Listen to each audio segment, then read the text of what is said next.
Another one is earth. All the functioning of the kidneys happens in the earth. The water gets drained. Things So like you got that. fire, water, earth. Okay, you're stepping into dangerous ground, and I'll explain why. But we'll go through it. You got earth. Earth. Actually, do it with the fingers because each finger is an element. Earth. Earth. Water. Water. Fire. Fire. Air. Air. Ether. Ether. Yeah, ether is space. Oh, ether is space. Yeah. And then in the Chinese medicine sciences, you have earth, water, fire, wood and metal. Wood and metal. Yeah, now why? People say, oh, it's different. You guys don't know. One guy says these five. So it's not that. The 5 elements as described in Ayurveda are the 5 elements in the universe. The 5 elements as described in Chinese medicine are the manifestation of these 5 elements on earth. So wood is air mixing with earth, and metal is space mixing with earth. So it's all just interaction, and that's the first layer. Within earth are these 5 elements, which are what Chinese medicine describes. Okay. And so we have these 5 elements, you must balance, right? Everyone has something going on which will lead them in a certain direction. Too much fire, you'll burn the water, you'll be tired, your kidneys will go, things like that. So therefore, a Chinese physician, an Ayurvedic physician, takes your pulse, and then he can see how those 5 elements are balanced with each other and work now before things go wrong. You know, so it's not like a year later when your kidneys fail, he'll take your pulse and say, hey, the kidney pulse is weak, so let's start strengthening it now by opening the channels of energy that go there, by giving certain herbs that tonify the kidney, etc., etc. Now, the other thing that so that's the second layer. Okay. The third layer is about information. Now, understand this, you and I are sitting here. Right. Our bodies are doing the same thing, right? Not really. Pretty much. I mean, you know what insulin is and you're producing it. I know what insulin is and I'm producing it. And guess what?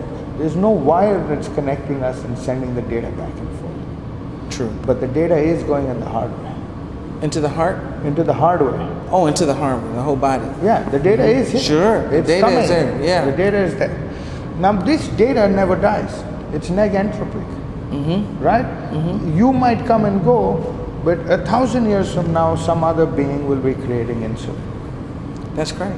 Right? And somebody down the way is creating it, and someone over here is creating it, and everybody's creating it. So then life, you can understand it, is that there is this data matrix of life, and then there is the decay of death.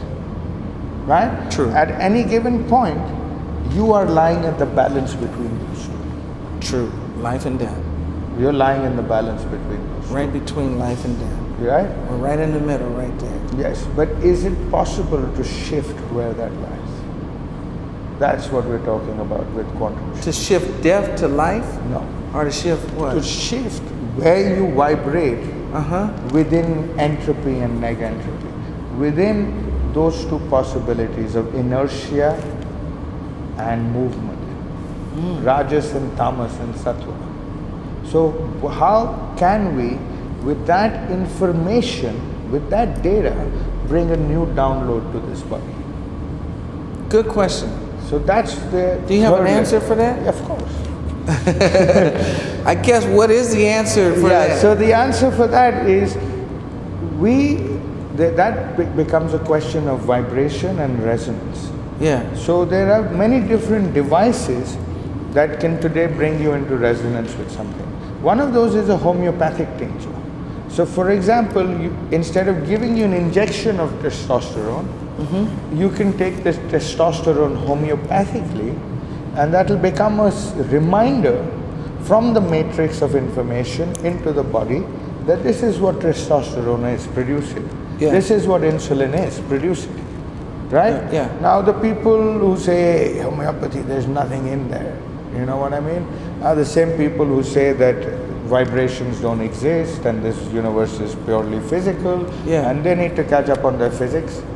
You know, there's the good documentation that water has memory, that the H2O structures of water change with consciousness, that can carry a certain consciousness into the body, that consciousness can serve as a reminder and a stimulus, either for an immune reaction or an adaptation reaction. So that's the third layer of how we approach medicine. Okay. Is those three layers. There's the homeopathy, there's herbs, which, some people in certain countries you couldn't call a herb medicine anymore. Okay. That's the world we're living in. I don't want to break any rules, but the honest truth is that there is thousands of years of old data and there's lots of modern data, right? And every human being has the right to know and the right to learn. Right. And the right to choose. Yeah. So that's what we're working towards. I don't want to have children grow up in a world where they don't know any more than the Silky Gopal.